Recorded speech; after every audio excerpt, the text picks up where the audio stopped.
的若无其事的回来，为什么？为什么他到现在才回来？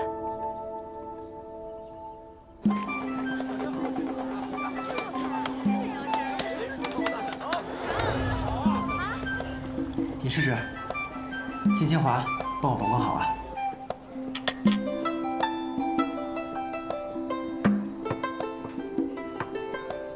师傅，你当年到底做了什么对不起人家的事儿啊？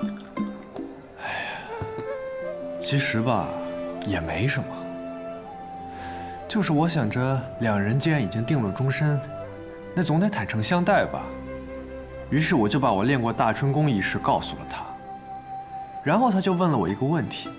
什么问题？他说，我之前一共有过几任妻子？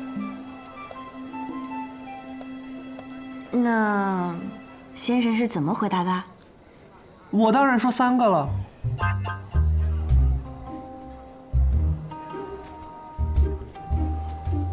像我这种洁身自好的人，一世当然只能有1个妻子，绝不可能多。那我知道为何洛姑娘说先生是浪荡子了。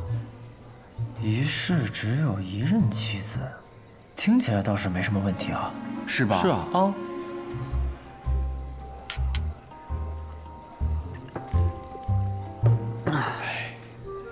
那百里师叔的意思是，活得越久就可以爱得越多呗？不，我不是这个意思。那你是什么意思啊？我的意思是，不是在说师傅的事儿吗？怎么会突然指向我？哦，对，在聊我的事儿呢。哦，哎，你们女人家到底是怎么想的呀？ 虽然以先生的立场来看，每换一个身份就是一世，每结一次亲呢，那就是一生一世一双人。可是在我看来，无论岁月多么漫长，只要你还是你，归根结底就只有一世，只有我才是对你而言最独一无二的那个。你遇到我，方知心动的滋味。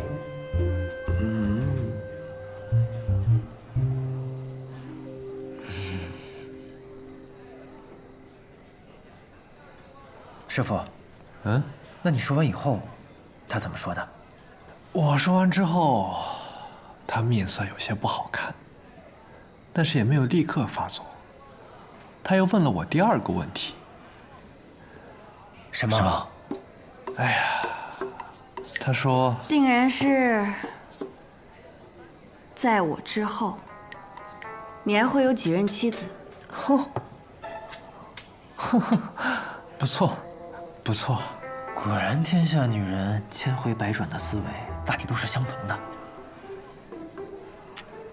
哎，小祖孙，你别老是替他跟我置气啊！你倒是问问你这2位师叔，换作是他们，该如何作答呀？百里师叔，你觉得呢？换我会说，下辈子我还没有想过，但这辈子我一定会好好的爱你。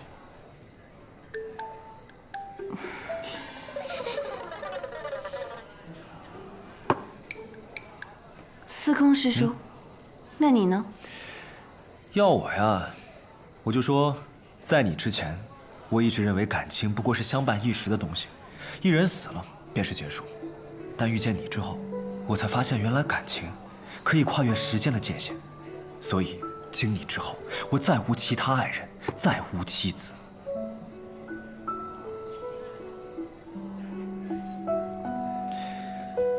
至于几十年之后，不过是换个女子，再说一遍同样的话罢了。我这活了180多年，算是白活了。啊，我该叫你一声师傅呀！哎，不妥。师傅，那你最后到底是怎么回答他的？哎呀，我那天也喝了不少，有点醉了，我就跟他说，我说，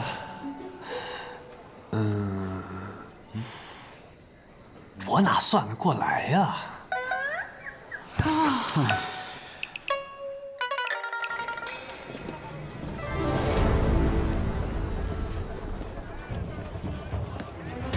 登天阁，这是什么？雪月城登天阁一共16层，每一层都有一位高手镇守。越往上，这把守的高手啊就越厉害，尤其是最上面那几层，都是江湖中传说级的高手，功力高深莫测。只有闯过那最高层，方能一眼窥雪月。这么厉害？是啊，不过也没什么，因为我就是传说本身。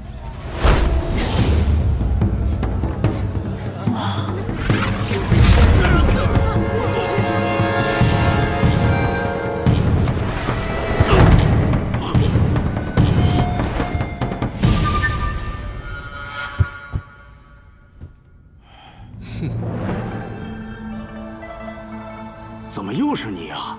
以前老城主让你来拦我，现在少城主也让你来拦我，我倒想问你，怎么又是你呀10年未见，你怎么变年轻了？哼，因为我是仙人嘛。嗯。师傅这铁头功可真是厉害啊，屡试不爽啊。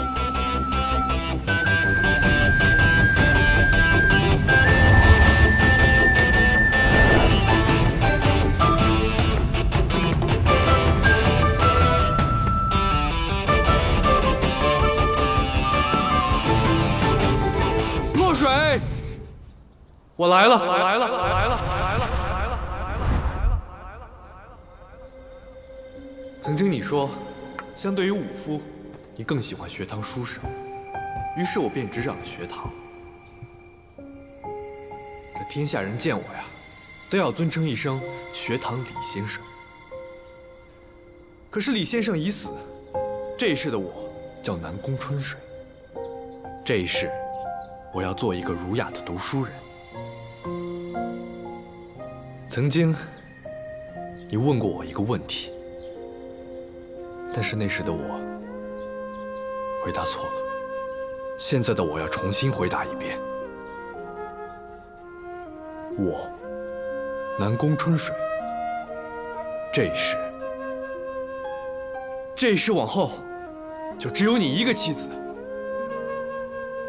曾经的我以为，男情女爱不过只是一时的，一方死了，也就结束了。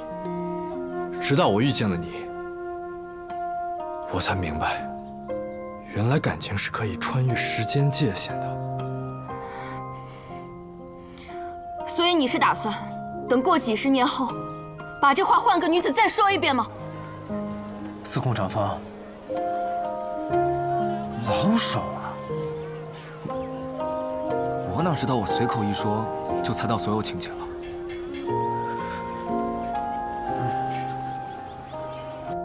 当然不会，因为我就只有这一生了。这一生，我只与你共度，仅此一生，便是一世。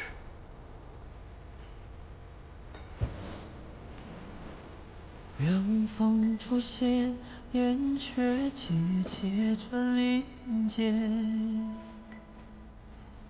这夜云烟，风若淡，梦还未绝。原是良辰好景万千，独行飞满沧海。这话什么意思？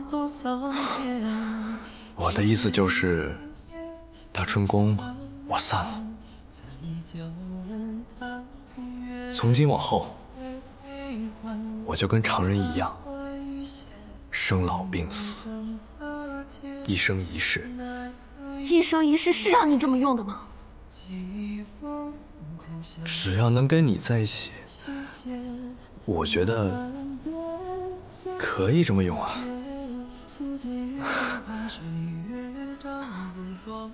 真是个傻子。不会，又要赶我走了？所有人都羡慕的长生不死，你就这么不要了？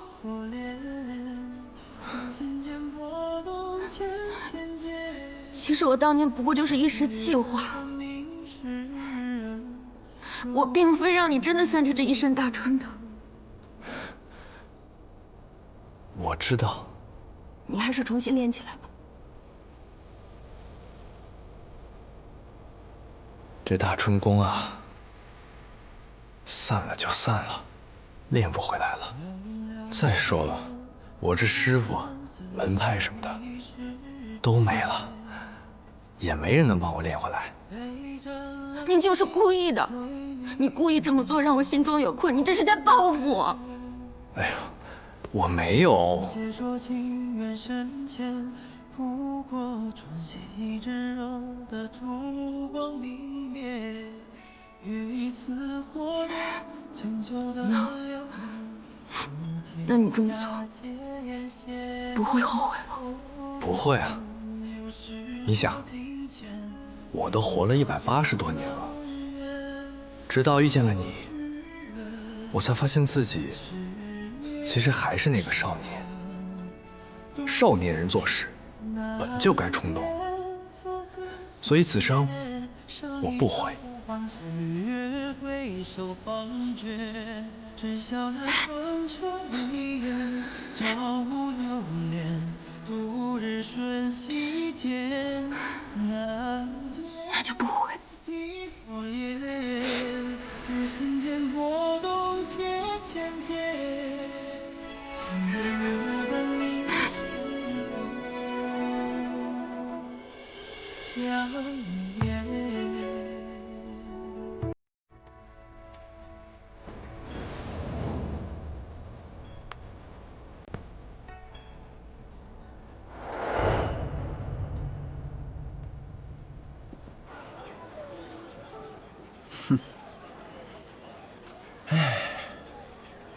这就是书上最愿写的，人们最愿看到的。有情人终成眷属啊！为了一个女子，放弃长生不死，也只有书里才会写的故事。不过，有情人终成眷属后，就不管我们了。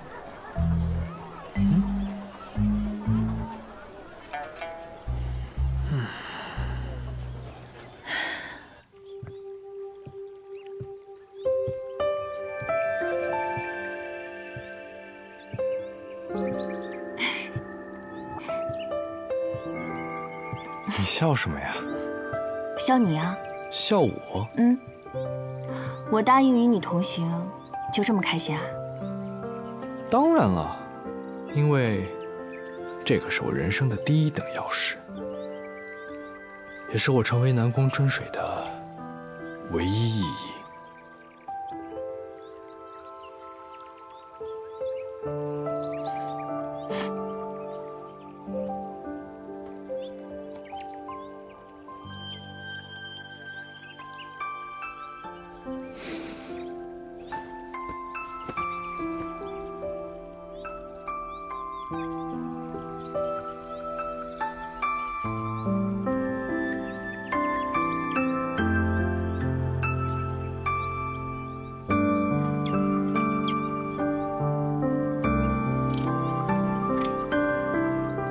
对了，那个与你一起来的那3个人是谁啊？那2个少年人是我的徒弟，那个小姑娘是柳月的徒弟，也是我的徒孙。那不打算把他们接进城吗？哎呀，接什么接呀？碍眼，他们想要进城，就让他们凭自己的本事进，正好也让他们适应适应没我的日子。哎，不如让你的登天阁好好招待招待他们。站住！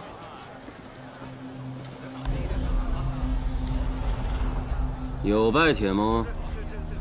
没有。没有拜帖，请先登阁。若我不走登天阁，执意要从你这儿走呢？走登天阁要打16个人，麻烦。更何况现在天色也不早了，若从你这儿走，打你一个就够了。有道理啊，那就打吧。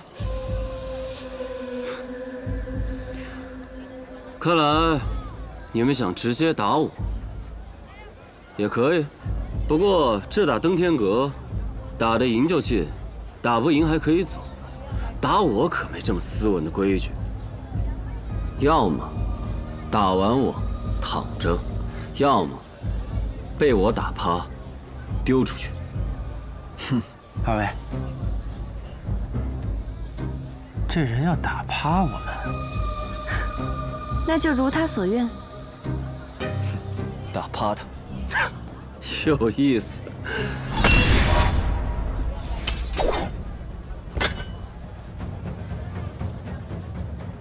城主有令。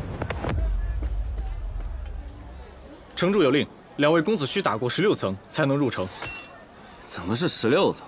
寻常不是10层就可以放行了吗？我也不知。对了，命令说了，这位姑娘志不在吾，可直接入城。如此，那百里师叔、司空师叔，加油！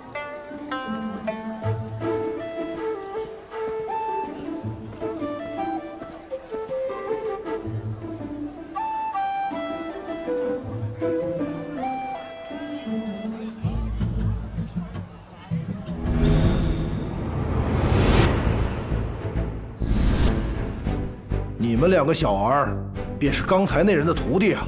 怎么，可是要闯阁？你上还是我上啊？你先吧。一般厉害的人，不都最后上吗？要点脸！说话别太嚣张了呀！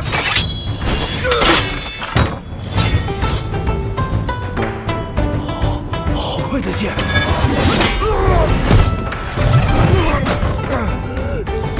真是见了鬼了！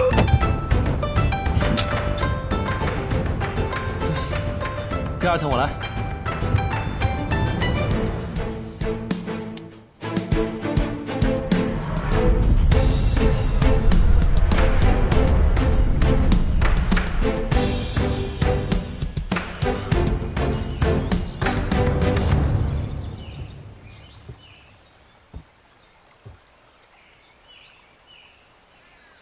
晚辈叶鼎之，求见刀仙燕凌霞。你来找我复仇？并非如此，晚辈是想求刀仙赐诏。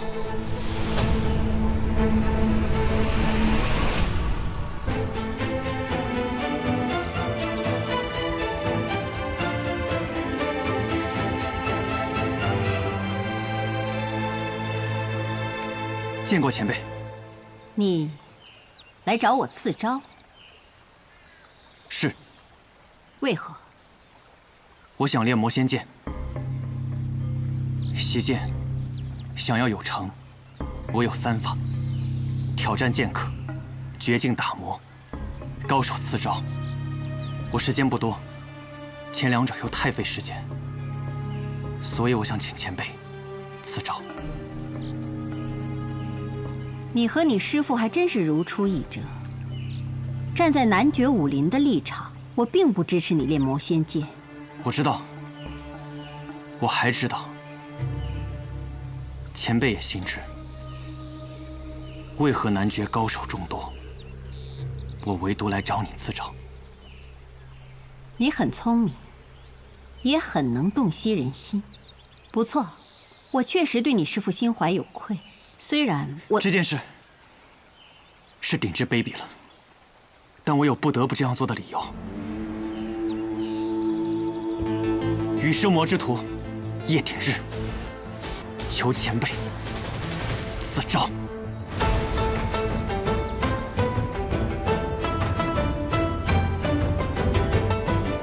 罢了。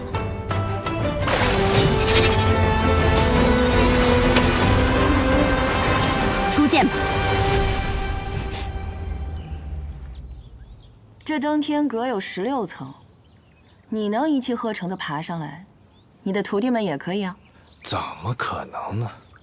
就凭他们那功法，14层最多了，再往上，可是要挨揍的。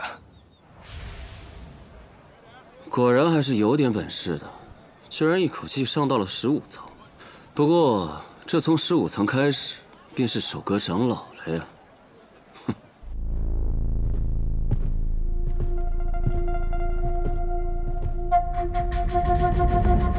奇怪，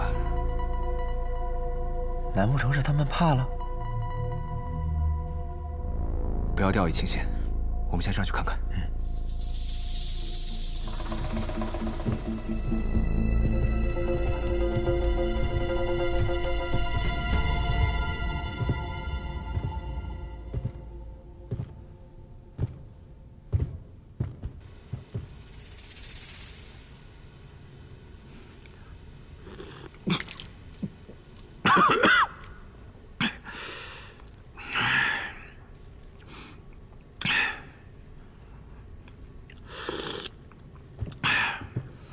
哎，这层怎么有2个人啊？只许2小儿一同登阁，不许2个老家伙一同守阁。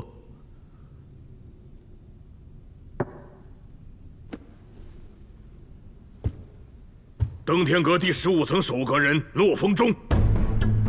登天阁16层守阁人骆念瑟。既然你们2个一起上，那我们也就一起上。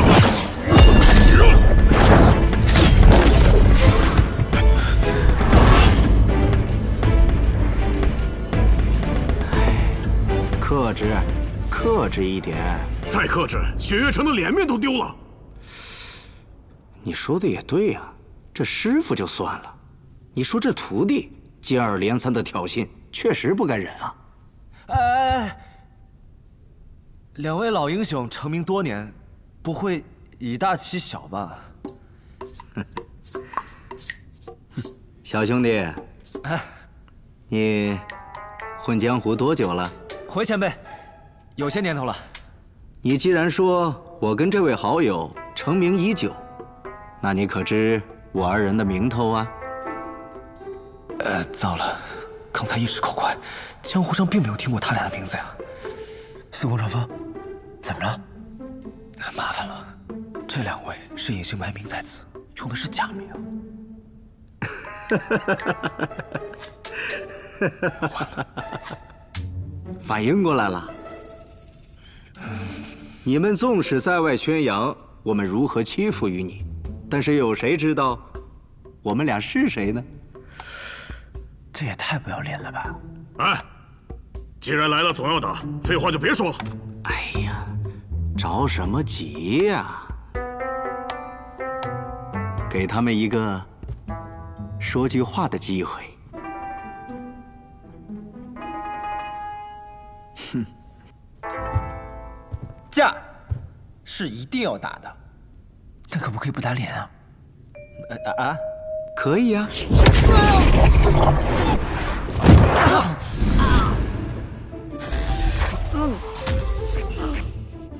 不是说好不打脸吗？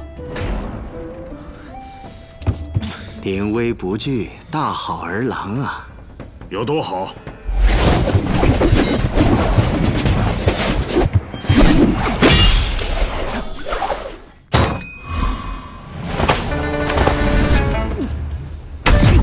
怕我吗？不怕，有本事打死我！怕不怕？不怕。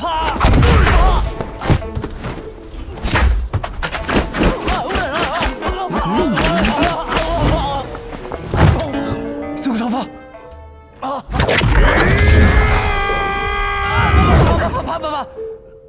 是不是说怕就可以不打了？不可以！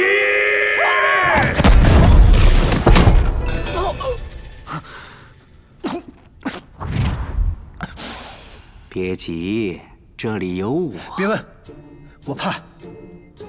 可不可以让我带他休息一会儿？这个风中的功夫啊，太狠了。你放心，我跟他不一样。真的吗？真的。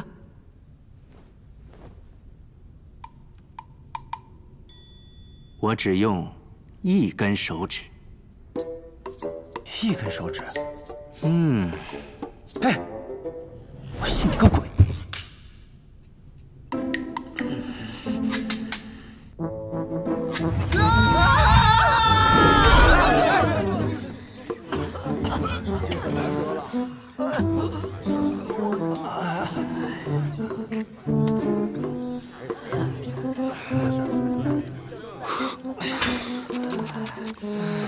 看你们这也不行啊，要不把你们师傅叫出来帮帮忙？方才进去的就是我们师傅。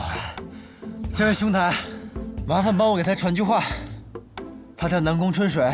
别闹了，师傅他根本就不会来帮我们的，让他来看我们笑话还差不多。不是的，是我要告诉他，你给我等着！好，里面那个叫南宫春水的，给我听着！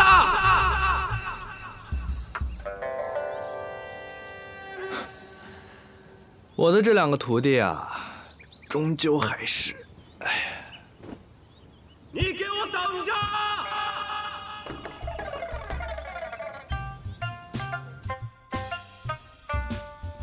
百里东君啊，百里东君，罢了，就让他们被打死吧。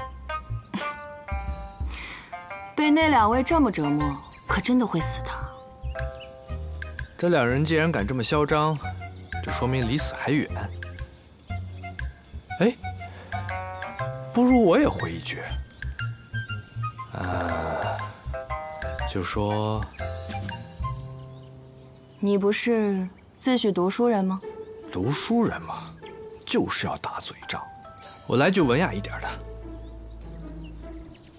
不如之后就一别两宽，各生欢喜吧。啊！昨晚我就不该叫他，这糟老头子。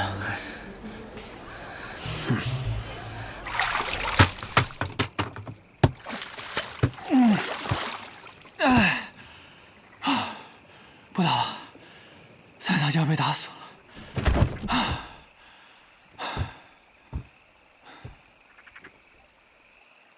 从今日起，往后7日，每日卯初来洞月湖找我。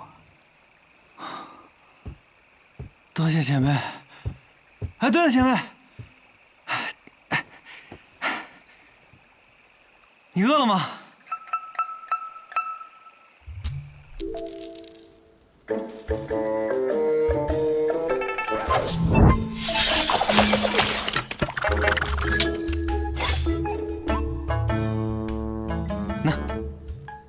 你这剑用在这儿，倒是比白日里用的更有几分灵性。前辈这是骂我呢。你很奇怪，你师父命丧我手，按说你应当是恨我的，就算有求于我，也只当是场交易罢了。可你如今面对我，却并无任何敌意。师父找前辈一战，所求为何？求的是尽兴，求的是极致。前辈竭尽全力，便是师父心中所想。况且师父也曾交代于我，不要视前辈为仇人。这般说容易，这般做却很难。你倒是个明事理的人。我不明事理，我只是理解师父，理解他心中所求。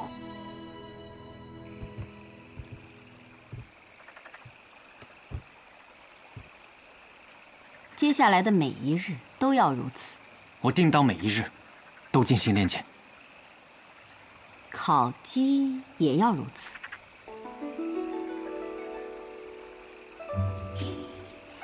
既然是洞月湖边，不如明天烤鱼吧。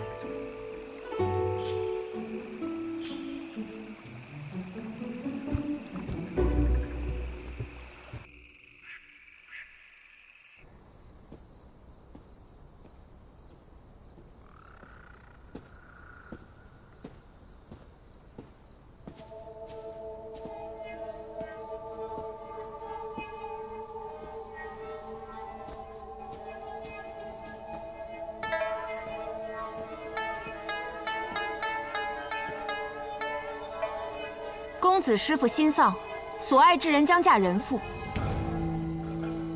不恨吗？你是谁？我知公子想要变强，我呢，正好有一门武功，可以让你变得更强。我说，你是谁？天外之天，方外之地，我叫月清。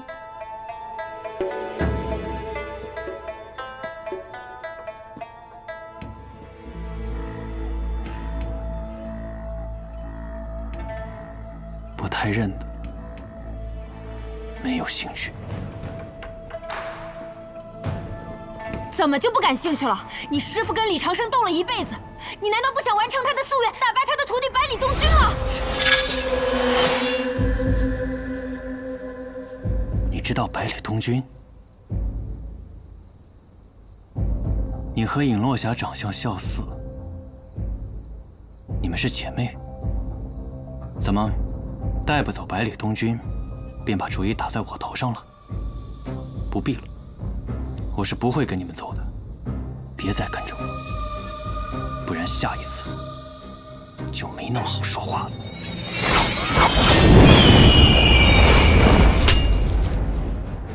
叶鼎之，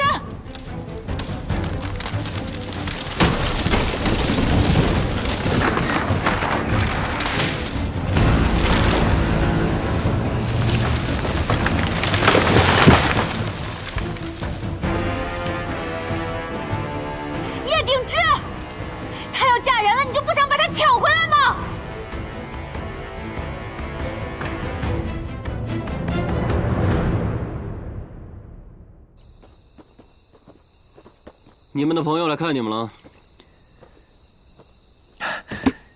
尹师之，你怎么来了？幸亏你不用打，那几个老家伙太不是人了。我来给你们送些伤药。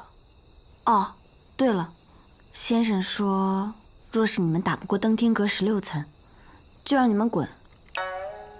而且以后也别叫他师傅了。这不是要我们的命吗？那能怎么办呢？能怎么办啊？那就打呗。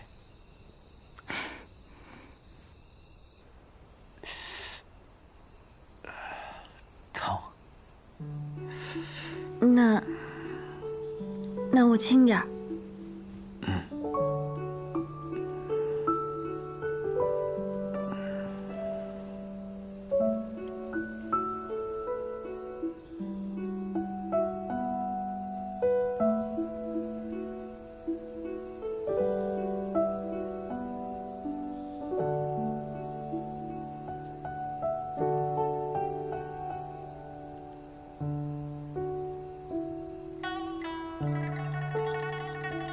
刨去妹妹的身份与你想要做的事，也刨去那些冷冰冰的权术筹谋，你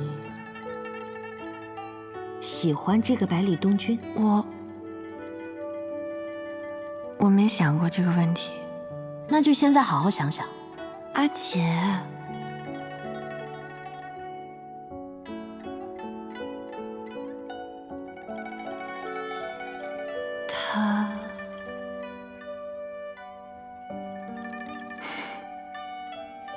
你笑了？哎呀，怎么还脸红了？你喜欢他呀？我应该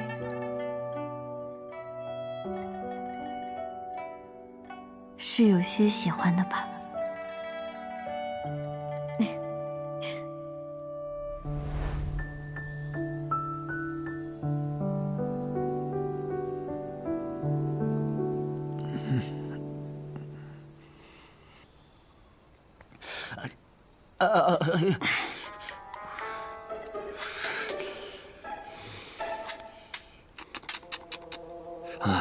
你说，这同样都是师叔，怎么你只配我给你上药啊？羡慕羡慕？哼，当年我练枪受伤的时候，那可是教坊最美的女人给我上的药，这有什么好羡慕的？你笑什么？你别不信啊！我说的是真的。啊，你走什么？我说的真的是真的呀！哎。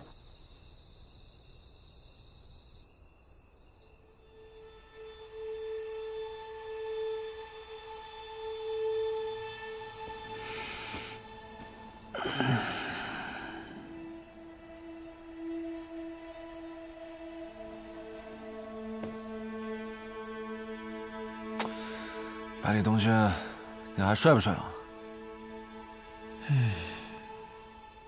我睡不着啊。哎，有什么事跟我说说，我就当舍睡陪君子了。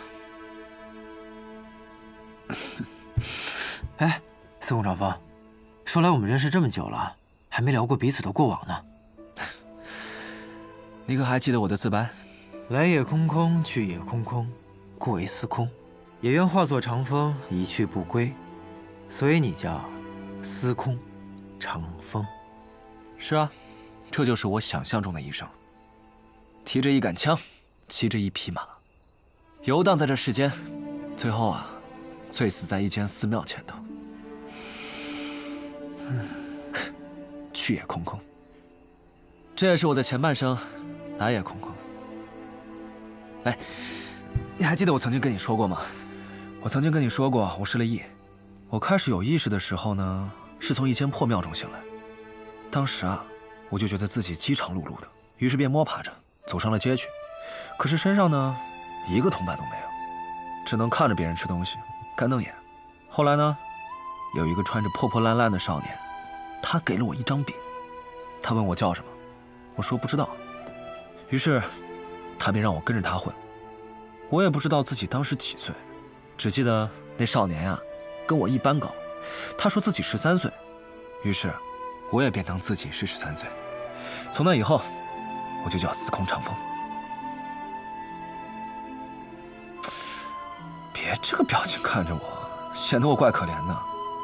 哎，我跟你说啊，其实啊，我觉得自己没什么好惨的，今朝有酒今朝醉，这不是挺开心的吗？好了。我说完了，说说你吧。我呀，我从小就不喜欢习武，喜欢酿酒，然后就拜了酿酒术天下第一的古陈师傅。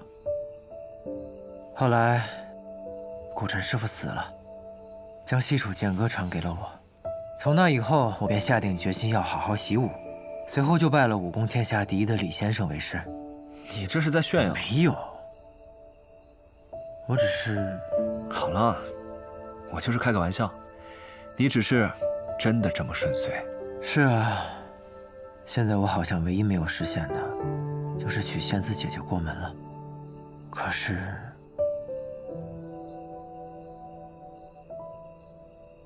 我现在怎么了？啊！你不会是喜欢上尹师之了吧？司空长风，我不是那种轻易会变心的人，只是他们两个的眼睛长得太像了。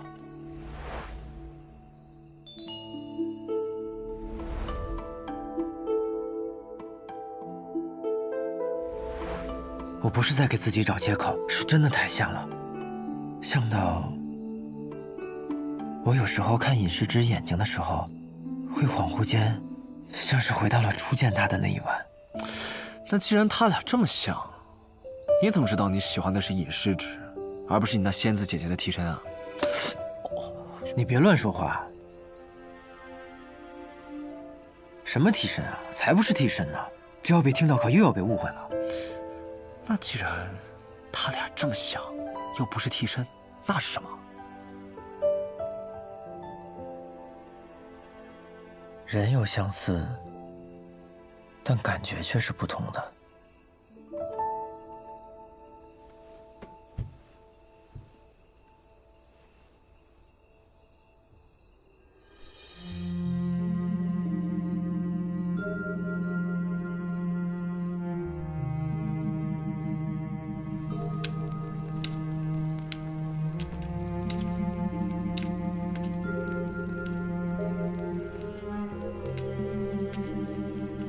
叶鼎之，她要嫁人了，你就不想把她抢回来吗？怎么可能不想？我做梦都想。还有不久，她就要穿上红妆嫁给别人了。